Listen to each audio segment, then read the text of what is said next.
Кара суык барып торам.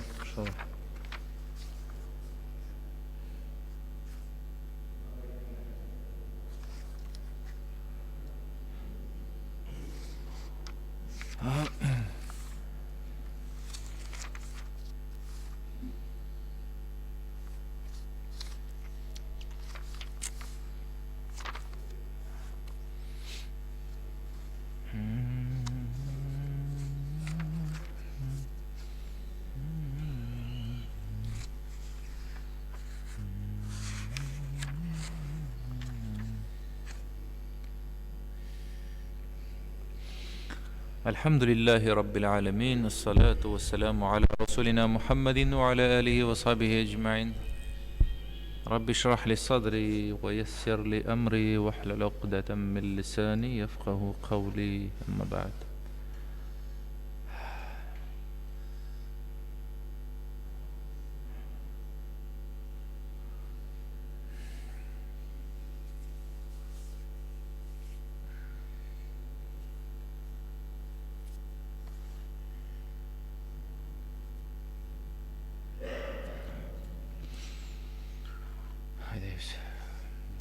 Hadisler qarab ketik. Allah'ın elçisi aleyhissalatü vesselam aytdı. Kataballahu maqadiral halaiq. Bu yerni ham ko'klarni nasa bo'ldi?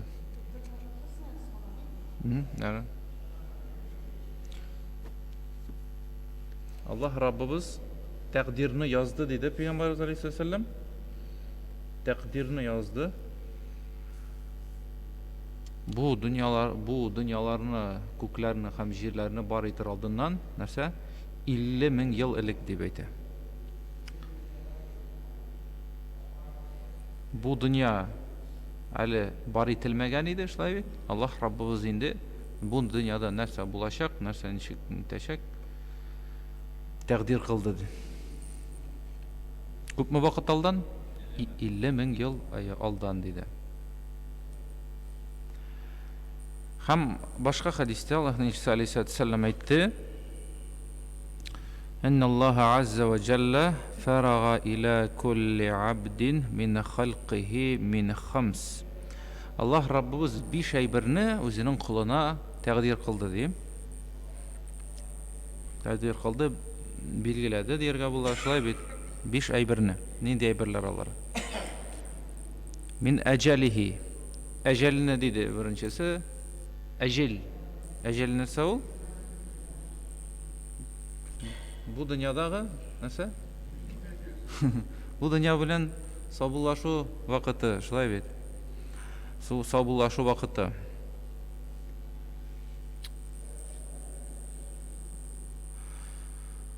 Kayber bizim халық бит былай дейм.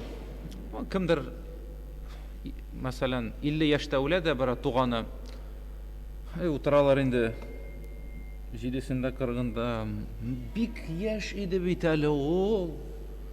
Үләргә тиеш түгел иде бит әле ул диләр шулай. Ул сүзләрне әйтергә буламы? Ярым югымы? Юк әлбәттә. Син алай әйтә аласың син. Яшь иде әле ул. Yaşarga irte öldü diler. İrte öldü. İrte öldü diye ayttu. Ne için bu bulay aytırga yaramı? Çünkü bu Allah'ın takdiri bilen rizalaşma. Şöyle. Hatta biz ayttık da kişi eğer de aytsa bugün yağmur yağva ник şulay indi ol. Hatta zarlansa yağmurdan da яки җилле көннән бренди була бит шундый кеше өчен теге рәхәтсез вакытлар, көн торышлары мәсәлән. Хәтта шуннан да зарлансаң, бит Аллаһтан зарланган кебек буласың. Чөнки аны да әҗәлне дә бөтенесен дә Аллаһ Раббыбыз тәкъдир кылды. Шуңа күрә аны факт итеп кабул ит инде син.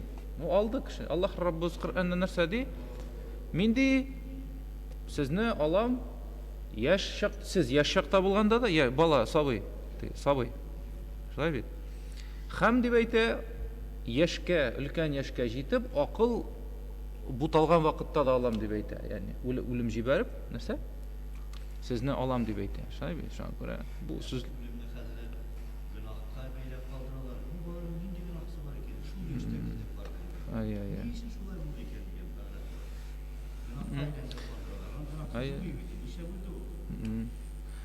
Яни ни өчен бу шулай? Чөнки теге беренчедән аңлау юк. Тәкъдиргә ышану юк, аңлау юк. Кеше әгәр дә аңласа, инанса, гыйлемле булса, ул инде андый сораулар бирмәс әлбәттә. Шулай һәр нәрсәнең хикмәтен күрергә тырышыр. Шулай, моның хикмәте дә бардыр әле дип. Шулай бит, без бит шулай яшәргә тырышабыз. Аллаһ Раббыбыз бит әйтә, Әл-Бакара сүрәсендә, аларга авырлык килгәч нәрсә дип әйтәләр алар ди? Инна лиллаһи ва инна илайһи раҗиун. Без Аллаһтан һәм Аллаһка кире кайтачакбыз. Шулай бит менә. Авырлык кылган, берәнди сынау, авырлык килгән вакытта ул сүзләрне әйтәбез, шулай бит. Һәм инде ешрак теге кешенең берәр кем мәсәлән вафат булды дип ишетсәк, шулай бит без бу сүзләрне әйтәбез. Инна лиллаһи ва инна илайһи раҗиун. Без Аллаһтан һәм Аллаһка кире кайтачакбыз. Шулай бит. Менә шуңа күрә иң мөһиме бу дөньяда яшәп аңлау, үзеңнең бу дөньядагы нәрсә бер әйтик инде урыныңны, кем икәнеңне, шулай бит. Бу дөнья ничек эшләп килгәнен менә аңласаң, аны аңларга була әлбәттә кайда гына исламда булып кына, шулай бит. Исламда булмасаң, кеше әллә нәрсәләр уйлап таба, анда берәүләр сөйлиләр, кеше үлә дә икән, аннан соң җаны икенче тапкыр хайванга керәм анда. Юк. Яхшы кеше булса, кешегә керә ди. Кеше дә нитә инде, имеш, туа нитә яралачак. А начар булса, имеш, хайванда. Менә шундый тезислар бар инде. Так, һәр икеле куям Әнәс бабай. Икеле куям хәзер. Так, ышкырырга срочно. Булай әйтү ярамый инде, әлбәттә. Юк, ул хата, Әнәс бабай, ул ялган әйберләр. Аның тамыры каян килә, без сөйләгәнебез бар инде. Шулай ник алай сөйлиләр гомумән, шулай бит. Ансы сөйләгән бар, каян алып, иншалла Аллаһу алем, ләкин бер фикеремне әйткәнем бар бу мәсьәлә турында. Кайдан килеп чыккан бу уйлар, фикерләр. Үзегез дә шамалыйсыздыр инде. Шуңа күрә кеше әгәр дә әйтәм бит, динен, исламдагы игътикадны, нәрсәгә ышанырга, ничек итеп белергә кирәк икән белмәсә, ул вакытта ул әйтәм бит хаталар кыла да. Шуңа күрә безнең әйтәм бит вазифабыз ул гади халыкка мәшә әйберләр турында аңлатырга кирәк, өйрәтергә кирәк. Гади телдә җиңел итеп, иншалла, авырлаштырмыйча, кыйнлаштырмыйча аңлату кирәк. Чөнки менә шундый гади әйберләрне дә белмиләр, шулай бит. Әле намазга йөрмәгәннәр генә түгел, әле намазда булганнар да күп кенә безнең кардәшләребез дә, әйтәм бит, гади генә әйберләрдә хата ясыйлар дип әйтергә кирәк. Шулай бит, хата ясыйлар.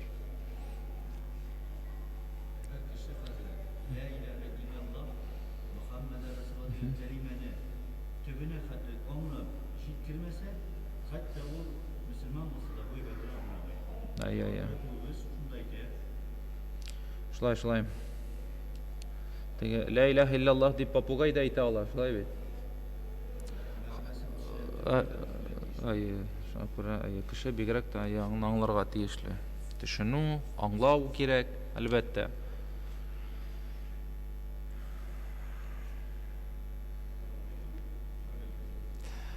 Безнең, әйтәм бит, халык арасында бар шундый кешеләр, алар белән сөйләшү бик авыр. Алар сирәк-мирәк очрый, ләкин бар андый кешеләр теге менә. Шундый юк бар әйберләр сөйләп утыра торган. Динен ул белми дә, ул өйрәнергә дә тырышмый, ләкин менә сөйләнеп утыра ул менә әллә нәрсәләр. Анда кем барган да, кем күргән. Аннан соң Мөхәммәд пәйгамбәр кылыч белән сугышкан дип сөйләп йөри ул. Аңа аңлатасың, абый сиңа да кылыч белән үтерергә гаиләңне кешеләргә килсәләр, син нәрсә эшләр идеңсең дигәч, ул менә болай китә башлый, кыек-мыек китә башлый, җавап бирми, беләсезме теге. Менә шундай. Аннан соң күтен дә юа да белми, ләкин ул безнең сине сакал йөрткәнең өчен нитә, бу нәрсә инде бу дип комментировать итеп утыра, яки яулык кигән кызларны, балаларны тәнкыйтьли безнең яраталар хатын-ханымнар. Ник алар яулык кия инде, андый яшь чакта йөрсеннәр инде алар дип инде, менә шулай. Аларның логикасы буенча инде дөнья күрергә тиешләр, дөнья күрергә тиеш балалар. Дөнья күрү дигәндә, менә җәмгыятьтәге кебек 12-13 яшьтә инде кызлыкларын югалту дигән нәрсә керәдер инде анда, шулай бит. Бөтен шайтани, нәфсәни ләззәтләрне татып караудыр инде алар өчен, менә шундай. Алла сакласын.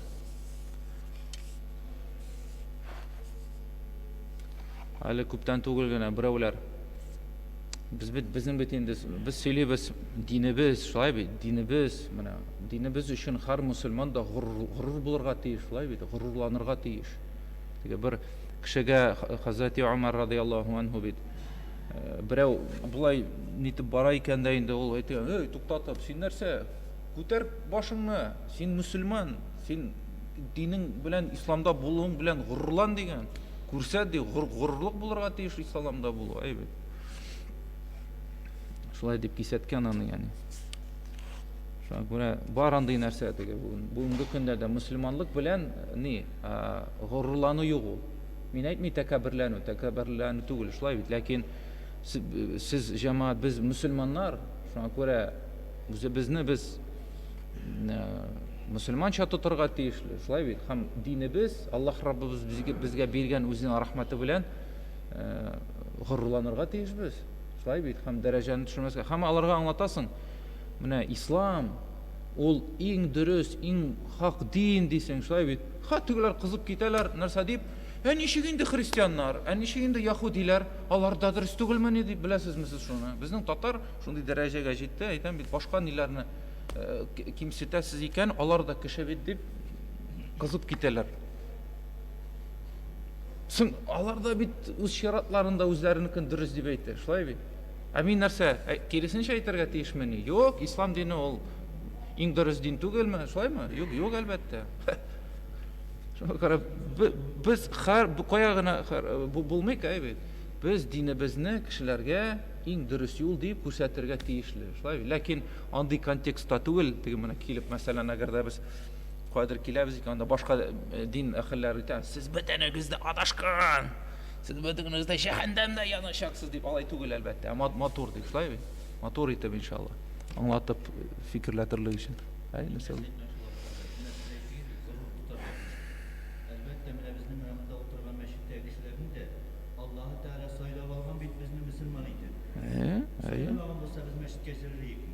İman getirdik mi, namaz kılıyık mı? Şuna da biz zor olur. Allah sayılalı bitmesin.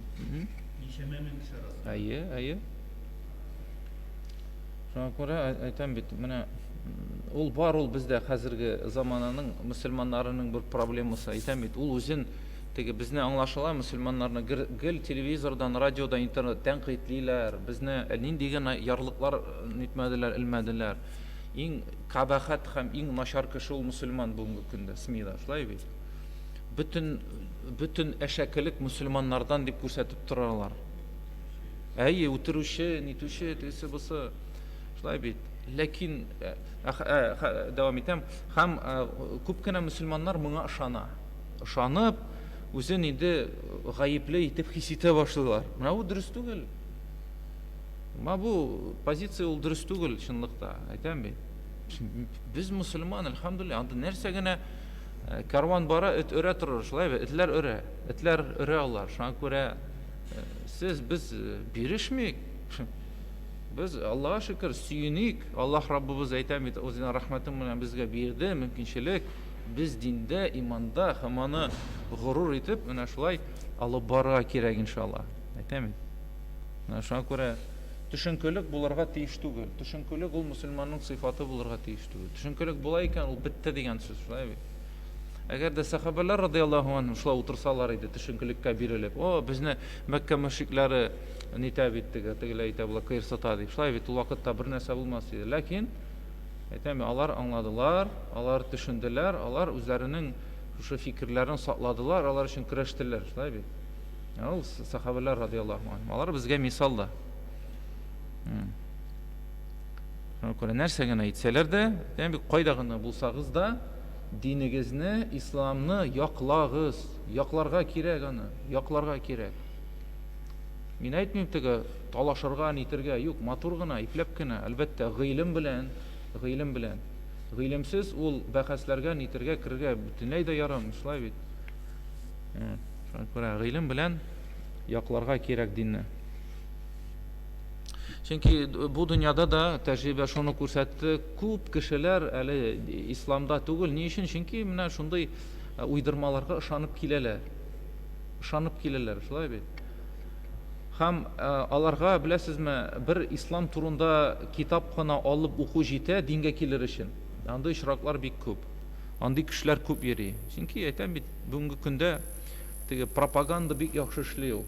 Пропаганда бик көчле эшли. Кемдер ул пропагандага ышана, әлбәттә. Яхшы, без темадан бераз киттек, шулай бит. Нәрсә диде Расулуллаһ алейһиссалату вассалам?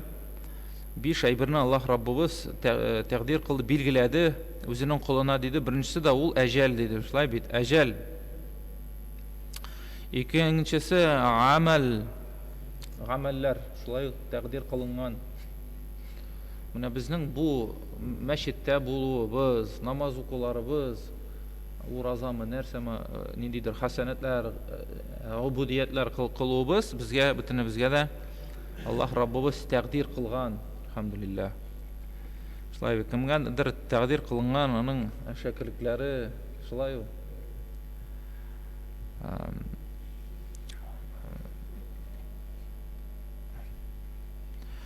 Аннан соңра өченчесе ул да җирләнгән урыны да аңа тәкъдир кылынган. Өченчесе ул җирләнгән урыны. Безнең урыныбыз кайдадыр безне көтеп тора, шулай бит. Кайдадыр менә шушы 2гә 1 метр нәрсә урын.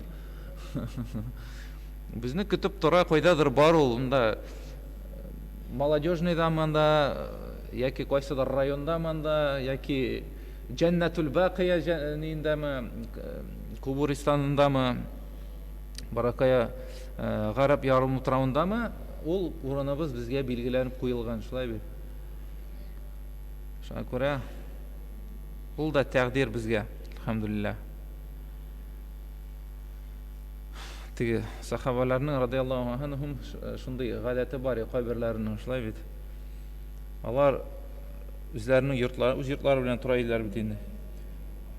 Кабер казып, шунда кирип яткалы иделәр. Шунда кирип, уйлап, фикерләп, ахират турында уйлап, карале, миндә менә шулай бер көнне мине салырлар дип, шундый бер үзләренә, нәфселәренә дәрес күрсәтә иделәр.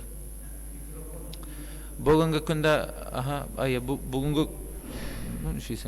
бүгенге көндә андый әйбердән кешеләр куркалар, шулай инде кабер казып, ятып, ләкин анда җәмәгать файда бар, шулай бит, зур файда бар. Менә мин укыганым бар, чит илдә шундый практика бар икән. Менә мин түгел беләм, Япониядә, шундый практика бар. Анда күпмедер акча түлисең, һәм сине табутка салалар да, нитәләр, күмеп куялар инде, шундый практика бар. Японнар бит инде алар технологиялары алга киткән, үсеш киткән, шулай бит аларны шундый ни бар. Табутка салганнан соң, группка салганнан соң, шунда ябалар, нитәләр, теге эчендә ниде динамиклар куелган һәм тавышлар килә, группны шакыйлар, теге кадаклар белән нәрсә кадаклап куялар. Бер заман алып баралар, теге селкенә башлый, шунда кеше тегендә эчендә ята, караңгылыкта тыгыз ниде аннан соң алып баралар имеш моны, аннан соң куялар җиргә, аннан соң күмәләр, шундый тавышлар килә. Шундый реализм, 100% реализм шундый. Һәм анда мөрәҗәгать итәләр шундый кешеләр, менә төшенкелеккә бирелә бит кешеләр. Мин дөньяның ямен күрмим, бу дөньяда миңа яшәргә авыр, шундый пессимистлар бар бит шундый. Шундый яшәргә теләкләре бетә торган кешеләр. Менә шулар шундыйларга дуслары, ниләре путевка алып, нитеп түләүле ул. Шунда алып киләләр дә, шушы процедура аша нәрсә эшлиләр? Узалар инде бит. Алар анда беләсезме, асларына сиеп, тышып, нитеп чыгалар менә шундан. Бер ул кашан симәмдә йөрисе иркенләп бит. Таудан биек итеп үзеңне, әйме? Мори по колено. Икенче кашан сине менә шу гробка салалар да, һәм тегеләй булай күмәләр. Аданда нәпсе курка башлый, башкача уйлый башлый, шулай бит. Яшисе килә башлый кешенең.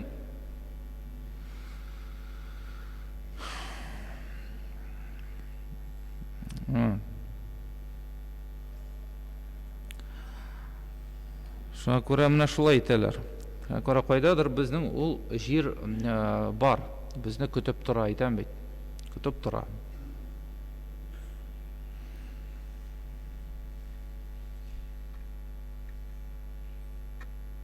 Хәзер сатып алырга да була, шулай бит, каберне, шулаймы? Бер урынны сатып алырга да була. Хәтта анда Аллаһ Раббыбыз әлбәттә үзе белә кайда китеп барырсың. Ләкин андай функция да бар, услуг. Дәвам итәбез.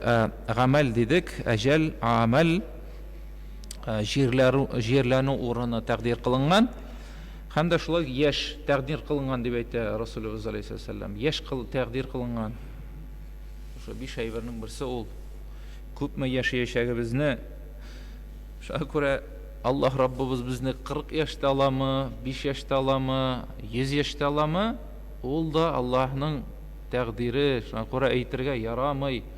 Бу кеше бик иртә китте, бик яшь китте. Юк, алай ярамый әйтергә.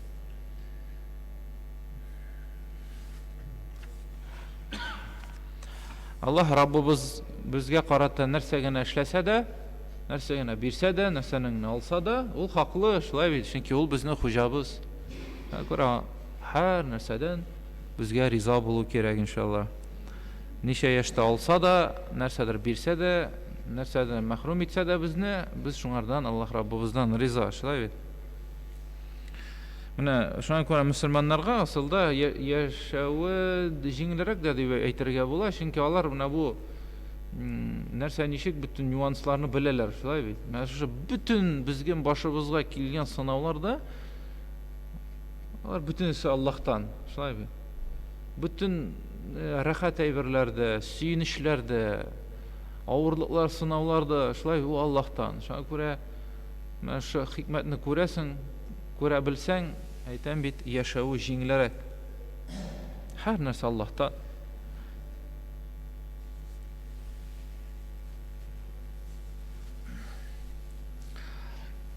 Һәм бишенчесе ул да ризык. Кешенең ризыгы шулай ук нәрсә эшләгән? Тәкъдир кылынган. Күпме нәрсә ашар, күпме эчәр, шулай бит. Менә мәсәлән, мисал итсәк, бер бәлеш, шулай бит, бәлеш татарның ризыгы. Зур гына бәлеш, һәм шуның ул менә күз алдыгызга китерегез, ул алдыгызда тора, әйме? Һәм шуның һәрбер май кисәгенә кадәр, һәрбер бәрәңге ит кисәгенә кадәр, һәрбер тамчысына кадәр, әйме? Кешегә ул бәлештән өлеше тәкъдир кылынган. Һәм кеше шуны төгәл рәвештә ашап китер, шулай бит. Менә ул бер бәлешне, мәсәлән, 20 кеше ашаса, 20 дип күп әйткәнем дә бит, 20 кеше. Мәсәлән, 10 кеше булса да, әйме? 10 кешегә ул бәлеш төгәл итеп Аллаһ Раббыбыз нәрсә билгеләп куйган. Күпме вакыт, ничә ел элек алдан? 50 мең ел алдан шушы бәлешнең ничә граммы, кемгә күпме китәчәк, шулай бит, субханаллах. Һәм инде кеше үзе сайлый, ул ризыгын хәләл итеп табамы, харам итеп табамы, урлыймы, талыймы, нәрсәме, кеше аны үзе инде нишли, үзе хәл итә.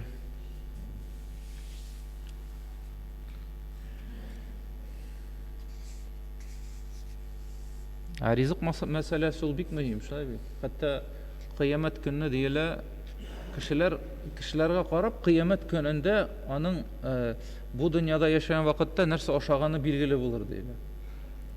Мәсәлән, хәләл ашаса, нәрсә аның йөзе нурлы булыр. Инде харам ашаса, йөзе нәрсә тәнендә ул өлеш билгеле мәгълүм булачак иншалла. Шулай бит. Һәм менә бер кызыклы мәсьәлә бар. Бүгенге көндә нәрсә бар? Кешеләр, хатын-кызлар бигрәк тә чишенергә тели, шулай бит. Чишенергә телиләр. Бүген ачыклык дөньясы, шундый тенденция бара, әйтәм бит, шул безнең кызларның, балаларның яулыгына бәйләнәләр, нигә алар төренәләр. Әйтәсе килә дә инде каты итеп кенә, синең нинди эшең бар соң анда дип әйбит. Ну, алай итмибез инде. Әйтәм, бәйләнеп киләләр. Без асылда бәйләнмибез бит инде алай. Бәйләнчек түгел бит, шулай бит теге, йөреп теге. Нәрсә морҗа кебек киенеп йөрисең дип бит инде. Белмим, анда кем әйтәм икән, әйтмиләр инде. Матур гына әйтергә тырышабыз. Ләкин менә безгә алардан әйтәм, шулай бәйләнү бар. Һәм ни сәбәпле Мәшәллә, кешеләр шишенәсен. Әлбәттә, аның зур гына бер сәбәбе бар, ул да харам ризык ашау. Харам ризык ашау, шулай бит. Харам, күпме кеше харам ризык ашый, шуның хәтле күбрәк аның калбе нишли үлә бара, шулай бит. Күзләре күрми башлый. Күрми дип әйтәсем килә инде, менә хикмәтне, дөреслекне, гаделлекне ул күрми башлый әлбәттә. Шуңа күрә йөрәк үлә, акрын-акрын йөрәк үлә башлый, бик куркыныч хәл, шулай бит. Һәм Аллаһ Раббыбыз бит әйтә, нәрсә Коръәндә, алар харамны ашадылар һәм аларның нәрсәләре, авратлары күренә башлады дип әйтә Аллаһ Раббыбыз. Хәтерлисезме? Кемнәр турында сүз бара? Кем? Адәм белән Һава, шулай бит. Алар шушы җимешне татыдылар һәм Аллаһ Раббыбыз нәрсә эшләде? Аларның авратларын ачты, ягъни аларның инде оятлары да югалды, шулай бит. Шул менә шушы хәл ул бүгенге көндә дә бара ул дөньяда. Кешеләр харам ризык ашау сәбәпле аларның менә шушы күңелләре, эчке дөньясы нәрсә эшли? Харамлаша бара. Алар шишенәләр, алар инде аны оят итеп күрмиләр, шулай бит. Оят түгел аларга хәзер. Мәсәлән, шуңа күрә шушы ризык мәсьәләсе ул бик мөһим. Бик мөһим. Кеше әйтәм бит, белергә, чамаларга тиеш, нәрсә ашый, каян таба, хәләлме ул, хараммы, шулай бит, игътибарлы булырга кирәк. Кайчакта шулай була, теге нәпсе бик тели инде берәр әйтәм татлай берне, ләкин аны нәрсә тыя белергә дә кирәк. Бу зур эш. Так, ярар, безнең вакытыбыз тәмам, әле нитәргә кирәгем димме? Мәдрәсәгә ярдәм итүче кешеләр, Хисаметдинов Кияметдин, мөселман кардәш, Фәния Махмуд кызы, мөселман кардәш, бер мусафир кардәштән Аллаһ разый булсын бөтенесенә дә, Абдус-Самат кызы Асия, Мөхәммәд Назиф кардәштән, Минхәммәд Кашаповтан Аллаһ разый булсын, Абдул Малик Сиддиқ улыннан, Әминә Мансур кызыннан, Хәмзә Мөхәммәдияр улыннан, мөселман кардәштән,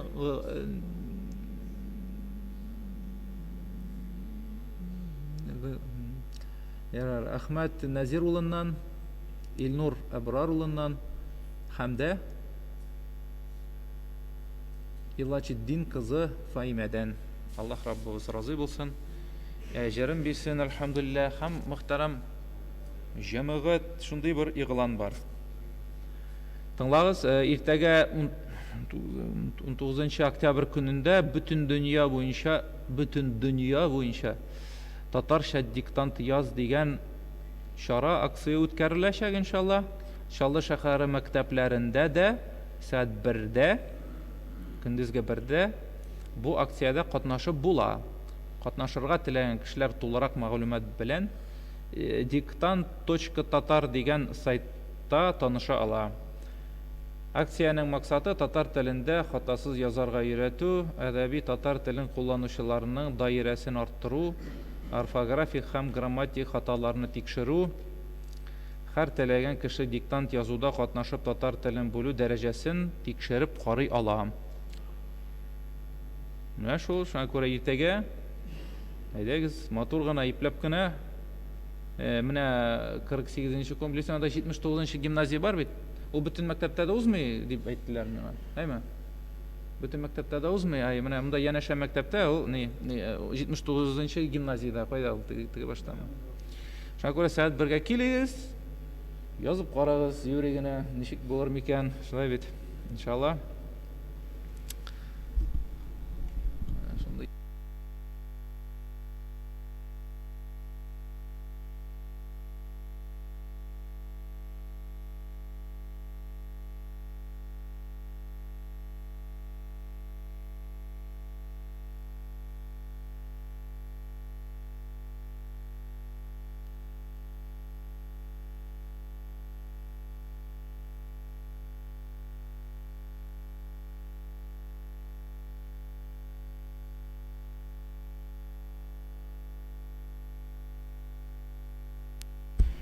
الله أكبر الله أكبر الله أكبر الله أكبر أشهد أن لا إله إلا الله أشهد أن لا إله إلا الله أشهد أن محمد رسول الله أشهد أن محمد رسول الله حي على الصلاة حي على الصلاة حي على الفلاح حي على الفلاح الله أكبر الله أكبر لا إله إلا الله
أشهد أن لا إله إلا الله أشهد أن محمدا رسول الله أشهد أن محمدا رسول الله حي على الصلاة حي على الصلاة حي على الفلاح حي على الفلاح الله أكبر الله أكبر لا إله إلا الله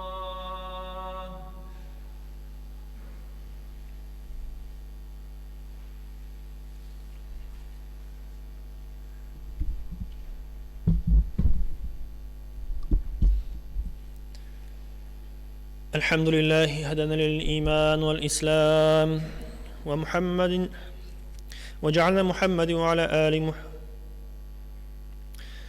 الحمد لله الذي هدانا للإيمان والإسلام وجعلنا من أمة محمد عليه الصلاة والسلام وفضل الجمعة على سائر الأيام أشهد أن لا إله إلا الله وحده لا شريك له شهادة مصيلة إلى دار السلام وأشهد أن محمدا عبده ورسوله سيدنا الأيام صلى الله تعالى عليه وعلى آله وأصحابه بررة الكرام خصوصا منهم على أبي بكر الصديق وعمر الفاروق وعثمان ذي النورين وعلي المرتضى الإمة رضوان الله تعالى عليهم أجمعين أما بعد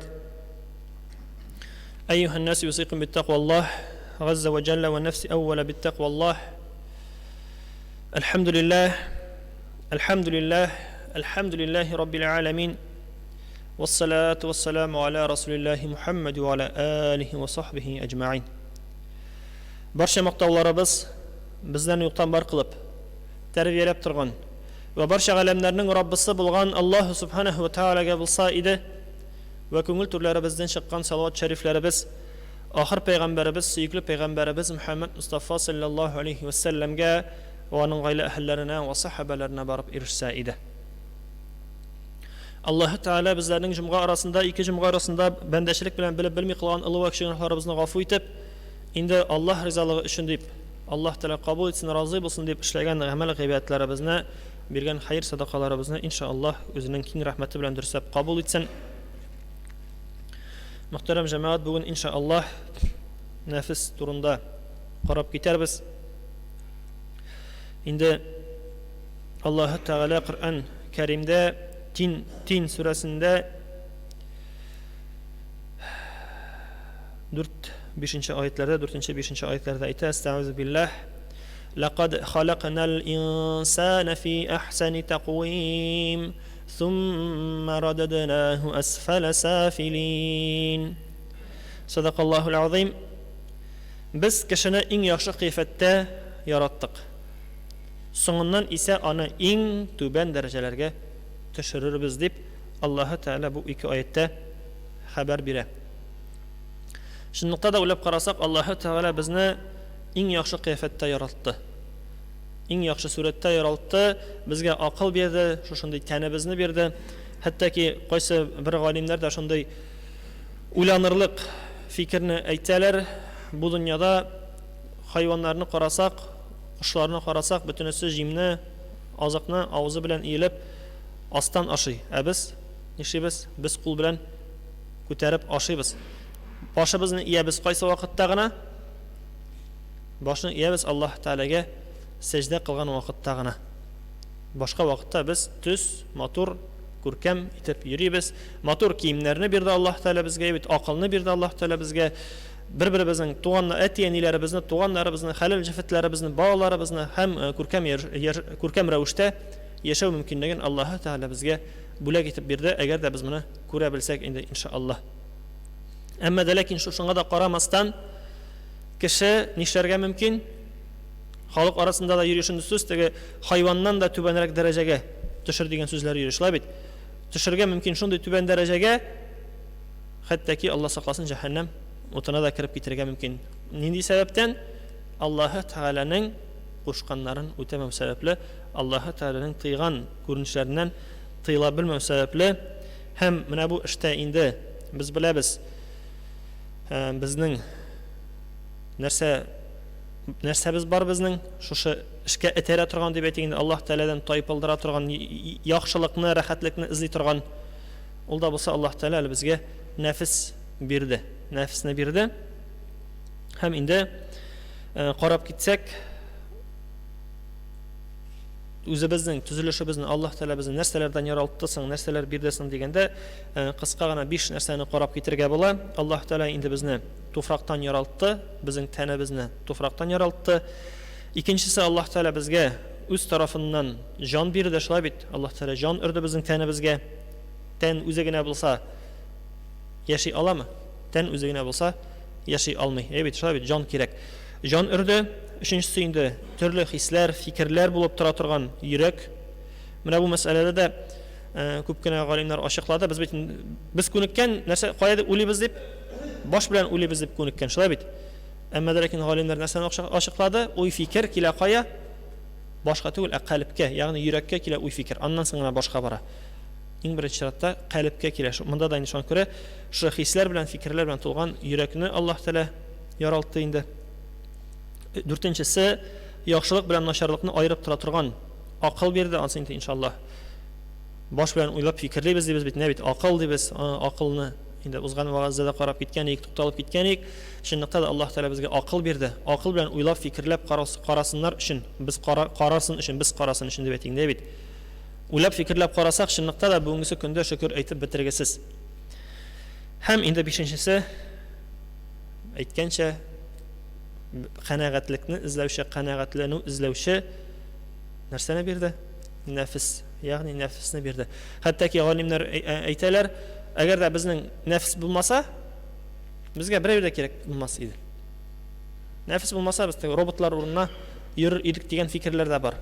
Ни өчен? Чөнки нәфес безне ашкандыра, каядыр нәрсәдер эшләргә кирәк. Анда хәтта ки җәннәткә керәсең килсә дә, җәннәт өчен, Аллаһ Тәгалә рәхим шәфкатенә ирешер өчен тырышсаң да, сәламы шул нәфес рәхәтлекне белеп тырыша дип әйтсәк тә инде әзрәк ялгышрак булыр. Әмма ләкин барыбер дә әгәр дә нәфес булмаса, гыйбадәт тә кирәк булмас иде дип әйтелә хәтта ки. Гыйбадәтен дә кылмас идең. Чөнки ул вакытта син нәфесне тәрбиялисең, нәфес белән көрәшәсең һәм башкалар. Шуңа күрә Аллаһ Тәгалә безне шушы халәтебездә яралты, нәфесебезне бирде. Һәм ләкин безнең максат шушы акылыбыз белән, акыл фикеребез белән дип әйтик инде, фикерләүебез белән шушы нәфесне тәрбияләү. Нәфесебез үстендә эшләү безгә Аллаһ Тәгалә тарафыннан инде бурыч итеп куелды. Чынлыкта да тәннең нәрсә икәнен, йөрәкләрнең, акылның нәрсә икәнен инде без уйлап фикерләп чамалыйбыз. Күп кешедән сорасаң, барыбер дә әзме күпме мәгълүмат бар, хәтта ки анда ислам дине мәгълүматлары ныклап булмаса да, нәрсә ул йөрәк дисәң, нәрсә ул акыл дисәң, нәрсә ул җан дисәң, барыбер дә кеше әзме күпме чамалый нәрсә икәнен. Әмма ләкин нәфес турында безнең мәгълүмат тагы да әзрәк. Кайсы бер кешедән нәрсә ул нәфес дип сорасаң, әле кешеләр аңламаска да мөмкин. Үзебезне дә яшь чакны, бәлки чакны искә төшерсәк, аңлатканчы, өйрәткәнче, шушы Коръән, хадислар белән моны ныгытканчы без бит үзебез дә нәфес турында шулай уйлап йөрми идек, нәрсә ул нәфес дип. Әмма ләкин менә шу Аллаһ Тәгаләнең аятларыннан, пәйгамбәребезнең хадисләреннән чыгып инде без беләбез, шундый бер хис тойгы бар икән, канагатьләндерергә, тегел рәхәтлеккә чакыра торган бер хис тойгы бар икән, һәм ул хис тойгы белән көрәшергә кирәк икәнлеген инде без аңлыйбыз. Нәфес турында Аллаһ Тәгалә Каф сүрәсендә 16-нчы аятта булай дип әйтте: "Астагъизу биллаһ وَلَقَدْ خَلَقْنَا الْإِنسَانَ وَنَعْلَمُ مَا تُوَسْوِسُ بِهِ نَفْسُهُ وَنَحْنُ أَقْرَبُ إِلَيْهِ مِنْ حَبْلِ الْوَرِيدِ." صدق الله العظيم. Biz kişini yarattık, hem nefsin nersege vesveselenip durganın da bilemiz dedi Allah Teala. Allah Teala bizni yarattı. Bizni yoktan bar kıldı. İndi bilgenimizce atabız Adem Aleyhisselam tufraktan barlıkka getirdi. Biz indi analarımız karnında barlıkka keldik. Şayet bizning canını da Allah Teala bizge berdi, nefesini de Allah Teala berdi. Nefs turunda indi niqlapdagi predistoriyalarına to'xtalib turmayman. Anda Аллаһ Тәала белән нәфеснең әңгәмәсе турында ансын инде без күпләрбез ишетеп беләбез. Димәк, нәфес турында да Аллаһ Тәаланың мәгълүматы бар һәм безнең күңелебездә нәрсә бар икәнен, нәрсә бара анда, нәрсә уйлыйбыз, ничек уйлыйбыз, моның барысында Аллаһ Тәала белеп тора. Без үзара бер-беребездән яшәргә мөмкин без нәрсәне дә булса. Аллаһ Тәаладан яшерә алмыйбыз. Һәм шушы нәфес канәгатьләнүдән башка бер әйберне танымый һәм канәгатьләнүенә киртә булган бөтен нәрсәгә дошманлык белән көрәшә дип әйтик инде. Дошман кирелек белән каршы тора. Нәфес нәрсәне яратасың? Нәфес без инде безнең йокыны, күп һәм тәмле ашауны ярата, эшсезлек һәм ялкаулыкны ярата инде бит шулай беләбез. Һәм башкаларын да санап китергә була инде. Ләкин кайбер вакытта әле хәтерләсәгез, нәфес тагын нәрсәдә эшләргә мөмкин, мактасыннар өчен әле әзрәк кенә тырышып табарга мөмкин. Нәфескә авыр булса да, әзрәк тырышып ала. Ни өчен? Чөнки әзрәк тырышып алсаң, аннар мактыйлар бит. Мактау сүзләрен ишетер өчен, аннар мактауны ишеткәч инде, теге җанга май булып ята шул мактау сүзләре бер сөенеп китә нәфес тагын шулай бит. Мондый күренешләрдә булырга мөмкин. Мин дә әйтмим, без бөтенебез шундый дип әйтмим, әмма дә ләкин мондый күренештә инде булырга мөмкин. Мактану буенча инде артык тукталып тормыйм. Беләбез, мактану хисе булырга тиеш түгел, барлык гамәл гыйбадәтләребез булырга тиеш Аллаһ Тәаланың ризалыгы өчен. Һәм беләбез инде иң уңышлы юл ул нәфесне тыю һәм аның белән көрәшү юлы. Пәйгамбәрбез саллаллаһу алейһи вассалам бу хакта хадисләрендә күп тапкырлар безне кисәтте. Мәсәлән, Пәйгамбәрбез саллаллаһу алейһи вассалам нәфесен Аллаһ Тәалага буйсындырырга тырышучы чын мәгънәсендә көрәшүче булып санала.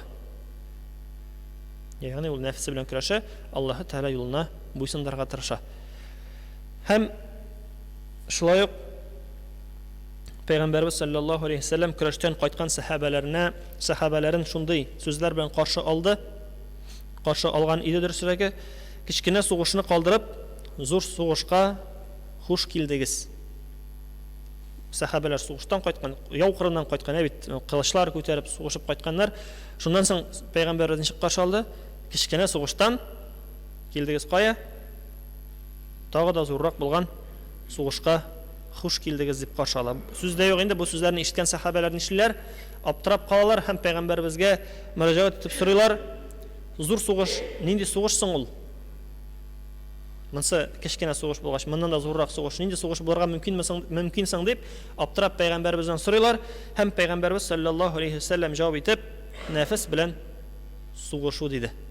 Ягъни үзенең нәфесең белән сугышу бу тагы да зуррак сугыш. Алай карасак, чынлыкта да уйлап карасак, син сугыш кырына чыгасың, син анда дошманыңның кем икәнен беләсең. Дошманын күреп торасың, дошманың килә икән килә, килми икән килми. Күзгә күз карашып сугышасың дип әйтәң дә бит. Нәфсеңне син күрмисең. Синең нәфсең уй-хисләре бар, тойгылары бар. Шушы нәфсең белән сиңа көрәшергә кирәк. Һәм ул һәр даим синең белән, синнән бер кайда китмей. Йоклаганда да, торганда да гел синең белән һәм һәр вакытта аның белән көрәшергә кирәк. Шуңа күрә кайсы вакытта кеше нишәргә мөмкин, көрәшә торгач арып китерергә мөмкин, мәсәлән, Алла сакласын инде Аллаһ Тәала ардырга язмасын, нәфсебезне тотырга насыйп итсен инде дип әйтик. Һәм бу очракта инде без аңлыйбыз, димәк, үзенең нәфсе белән көрәшү ул инде бик зур тырышлыклар таләп итә торган күренеш. Һәм кызганычка каршы шушы сугышлар да, шушы кешеләр арасында ыгыз-ыгылар, талашлар да күпчелек вакытта нәрсә аркасында чыга? Шушы нәфескә нәрсә дә булса җитмәү аркасында. Аңа дәрәҗә җитми, аңа мал-мөлкәт җитми, аңа урын җитми, аңа теге матур җир җитми аңа бит. Шуңа күрә ул көрәшә, яуларга тырыша, анда күрше белән талаша, туганы белән талаша, анда яки башка төрле. Алла сакласын, хәтта ки шушы сугышларның да килеп чыгу сәбәбе күпчелек вакытта шушы нәфсене тота алмау сәбәпле кызганычка каршы. Шуңа күрә Пәйгамбәрбез саллаллаһу алейһи вассалам безнең чын дошманыбызны аңлатып, сиңа иң күп дошманлык күрсәтә торган дошманың ике күкрәк арасындагы нәфесең дип әйтте. Бу димәк аңларга тиеш иң зур дошманыбыз. Шулай Аллаһ Тәала Коръәндә Җәсия сүрәсе 23-24 аятларда әйтеп китә: безгә әйтеп калдырган дип әйтик инде. Нәфес теләкләрен Аллаһ урынына куеп, нәфсенә табынучыларны күрдеңме? Аллаһы Тәала аны гыйлеме белән адаштырды. Ишетүдән һәм йөрәген мөһерләде, һәм күзләренә пәрдә куйды. Шушы хәргә төшкәннән соң Аллаһыдан башка кем аны туры юлга бастыра алыр? Монда да төп сүз Аллаһыдан башка кем аны туры юлга бастыра алыр? Әллә бер дә уйлап карамыйсызмы? Ул нәфес теләкләренә табынучылар әйтәләр: без дөньяда бер генә яшибез, үләбез, тереләбез, һәм безне вакыт үтү генә үтерәчәк. Ягъни монда бу аятлардан нәрсә аңлыйбыз? Нәфсенә табынучылар, шушы нәфс артыннан иярүчеләрне Аллаһ Тәала үзе адаштыра. Сүздә юк инде, галимнәребезнең тарих китапларын укып карасак, анда күрергә була, Аллаһ Тәала гадел. Без аны беләбез. Аллаһ Тәала былай гына тиккә генә кешене адаштырмый. Башта һәр бер кешегә Аллаһ Тәала мөмкинлек бирә, кисәтә. Кеше һаманда кисәтүләрне аңламаса, шушы Аллаһ Тәаланың күрсәтүләрен күрмәсә, ул вакытта инде Аллаһ Тәала аны адаштыра. Хәтта ки инде әгәр дә шушы адашкан кешене туры юлга күндерәсебез килсә, күндергә теләсәң, менә сөйләшеп караганыбыз бармы үзебезнең берәр шундыйрак, ничек дип әйтим, исемнәр белән әйтмәгәч иншаллаһ куркыныч булмас. Берәр инде кеше белән аңа син аңлатасың, ул һаманда үзенекен тукый. Сен аңлатасың, менә югыйсә инде теге мәзәкләрдә әйтмешли, аңа аңлата, үзең дә аңлап бетерәсең индеме? Ну, теге һаманда үзенекен киресен тукый. Менә синең сүзеңне ишетми, менә чынлыкта да менә пәрдәләгән дип әйтә бит Аллаһ Тәала, анда мөһер суккан дип әйтә бит. Чынлыкта да ул аны ишетми дөреслекне. Бу хәтта ки дин мәсьәләсе генә буенча түгел, бүтән мәсьәләләр буенча да. Уларның башына сиңгән икән, менә ул дөрес дип, ул ул дөрес. Бүтән берәү дә дөрес түгел, ул гына дөрес.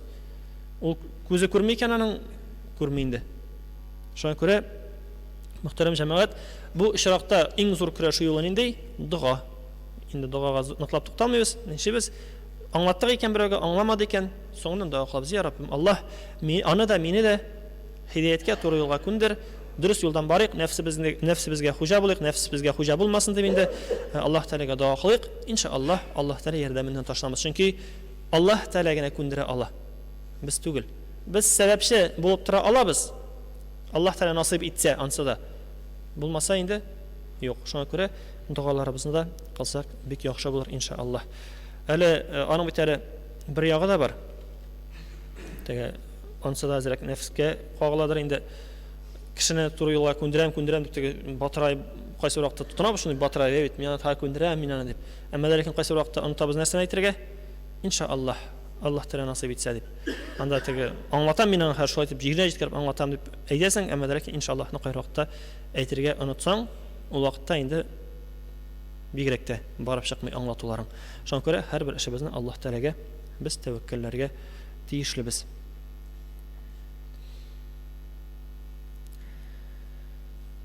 Пәйгамбәр саллаллаһу алейһи ва саллям шулай бер хадистә әйтте: Аллаһы Тәала каршысында җир йөзендәге путка табынучы кешеләрдән дә иң җиренгечләре нәфес теләкләренә табынучылары дип әйтте. Бу инде шулай ук аңлатырга була монда күп ашауларны һәм башкаларны да гел рәхәтлеккә омтылуларны, мәсәлән, нәрсәне аңларга була? Нәфескә табыну. Мәсәлән, намаз вакыты җитте, Аллаһ Тәаләгә гыйбадәт вакыты җитте, ә син гыйбадәтне икенче планга куясың, беренче планга нәфс артыннан иярәсең. Менә буны аңлатырга була инде. Путка табыну, путка табынган сыман нәфескә табыну. Аллаһ Тәаләгә түгел, нәфсеңә табыну дип аңлата алимнәребез. Димәк, безнең каршы сайда тора икән Аллаһ Тәаләнең кушканын яки монсын үтәргә кайсын сайлыйбыз, шунсы беренче урынга чыга.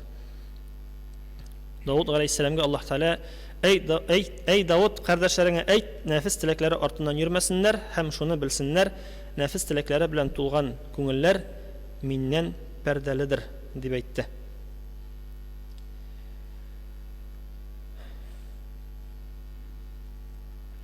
Һәм кайсы бер галимнәрнең дә фикерләрен китереп китәсе килә. Бүген әйтәсе сүзләр җитәрлек, вакыт бара, мөхтәрәм җәмәгать. Инде галимнәрнең сүзләреннән, мәсәлән, берсе нәрсә дип әйткән? Яхья бин Разый, нәфсеңә каршы аны тәрбияли торган кораллар белән көрәш һәм шуны бел, нәфес белән көрәшә торган 4 корал бар. Беренчесе аз ашау, икенчесе аз йоклау, өченчесе аз сөйләшү, дүртенчесе кешедән күргән зулымнарга сабыр булу. Монда бик файдалы киңәшләр шулай бит. Аз ашау, аз йоклау, аннан соң аз сөйләшү һәм сабыр булу. Бөтенесе дә бик файдалы киңәшләр. Һәм Яхья алейһиссалам, Яхья бин Закария алейһиссалам белән булган бер хәлне, вакыйганы китереп китәм дә, иншааллаһ, әкренләп инде тәмамлауга таба барырбыз. Яхья бин Закария алейһиссалам көннәрнең бер көнендә иблисне күрде.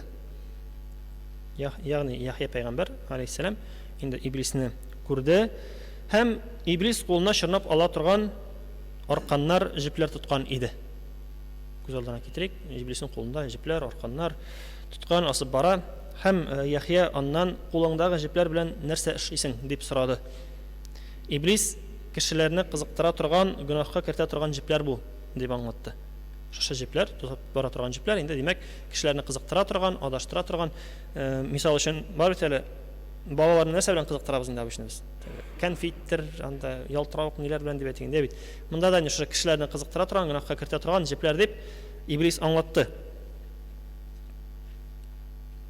Һәм шуннан соң Яхья алейһиссалам аннан сорады: "Бу җепләргә минем дә берәр тапкыр эләккәнем булдымы?" диде. Сорады, кызык бит, допустим, син дә күрә алсаң, син дә сорыйсың килер бит, шундыйрак бераз сорау бит. Яхья алейһиссалам да нәрсә дип сорады? Үзе турында сорады. Минем эләккәнем булдымы бу җепләргә? Синең карамагыңа дип әйтгән ничек? Синең шушы капканыңа дип әйтгән, минем дә эләккәнем булдымы дип сорады. Һәм Иблис нәрсә диде? Әйе, бер мәртәбә эләктең диде. Бер мәртәбә эләктең диде. Нәрсә эшләгәндә син ди тук булганча ашаган идең. Тамаң туйганча ашаган, хушланганча дип әйтгәндә ашаган идең, шул төнне тирән йокы белән йокладың һәм намазга тора алмадың дип Иблис әйтә. Ягъни шушы күп ашау сәбәпле инде йокысыннан тора алмый.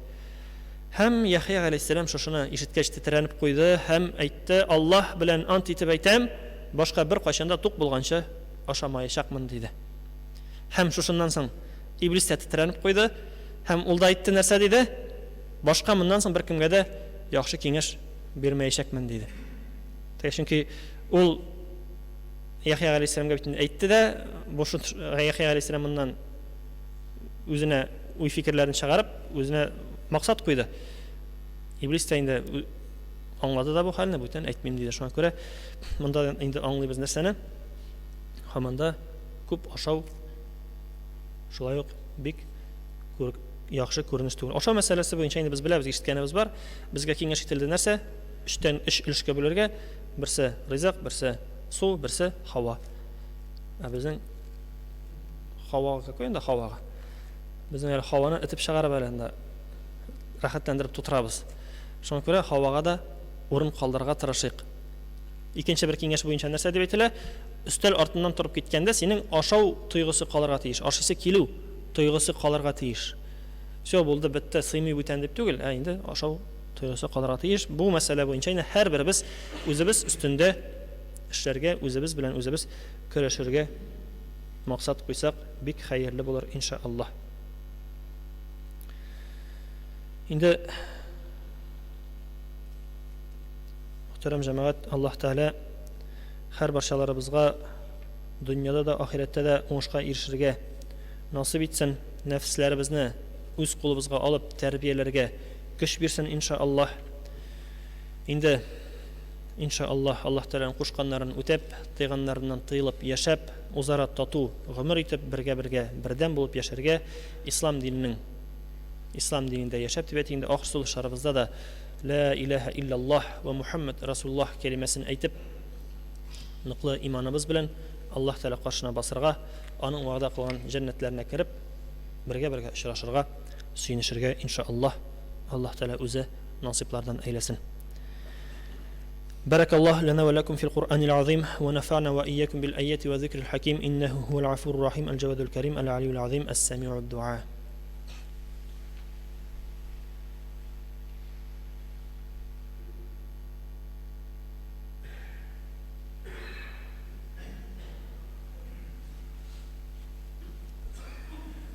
Muhterem cemaat, bir bildirugina aytib ketirga ruxsat etiniz.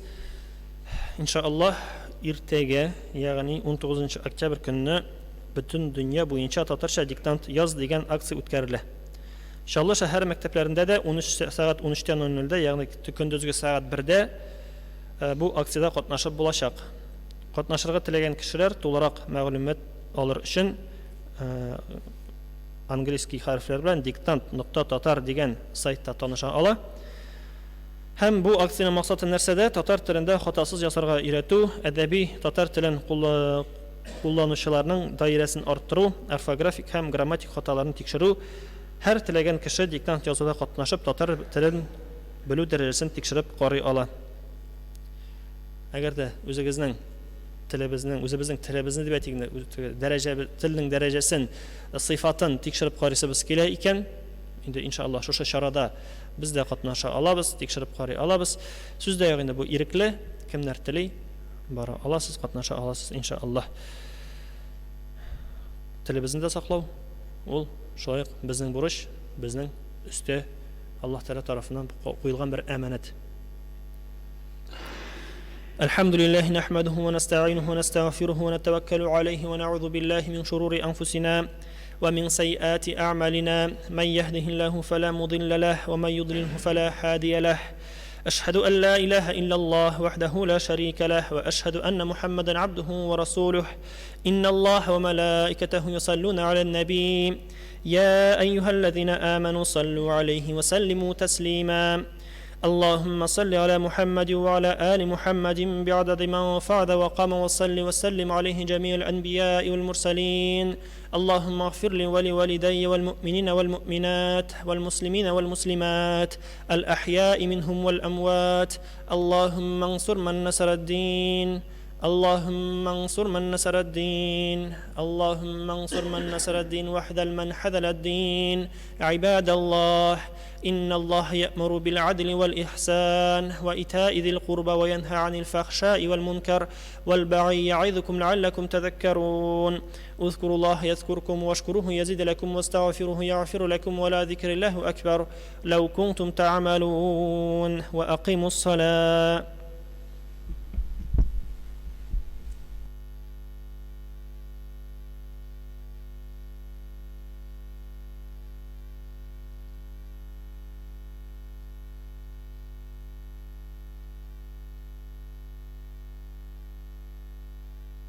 الله أكبر الله أكبر الله أكبر الله أكبر أشهد أن لا إله إلا الله أشهد أن لا إله إلا الله أشهد أن محمد رسول الله أشهد أن محمد رسول الله حي على الصلاة حي على الصلاة حي على الفلاح حي على الفلاح قد قامت الصلاة قد قامت الصلاة الله أكبر الله أكبر لا إله إلا الله.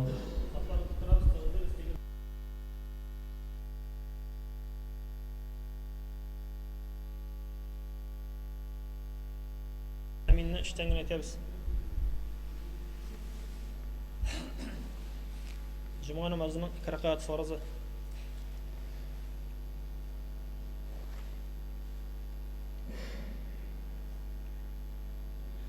الله أكبر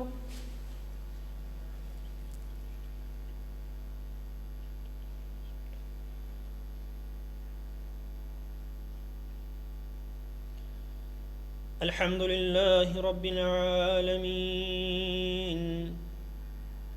الرحمن الرحيم مالك يوم الدين إياك نعبد وإياك نستعين اهدنا الصراط المستقيم صراط الذين أنعمت عليهم غير المغضوب عليهم ولا الضالين إنا فتحنا لك فتحا مبينا ليغفر لك الله ما تقدم من ذنبك وما تأخر ويتم نعمته عليك ويهديك صراطا مستقيما وينصرك الله نصرا عزيزا هو الذي أنزل السكينة في قلوب المؤمنين ليزدادوا إيمانا مع إيمانهم سمع الله لمن حمده الله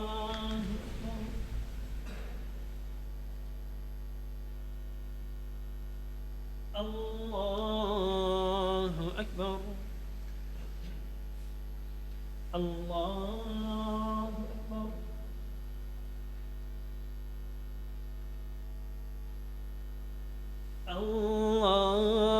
الله أكبر الحمد لله رب العالمين الرحمن الرحيم مالك يوم الدين إياك نعبد وإياك نستعين اهدنا الصراط المستقيم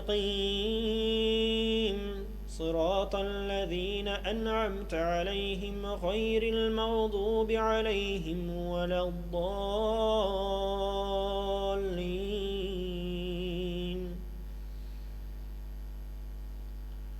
والعصر إن الإنسان لفي خسر إلا الذين آمنوا وعملوا الصالحات وتواصوا بالحق وتواصوا بالصبر الله أكبر سمع الله لمن حمده الله أكبر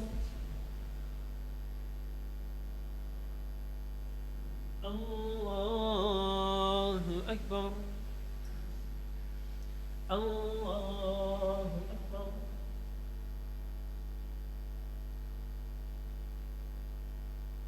الله أكبر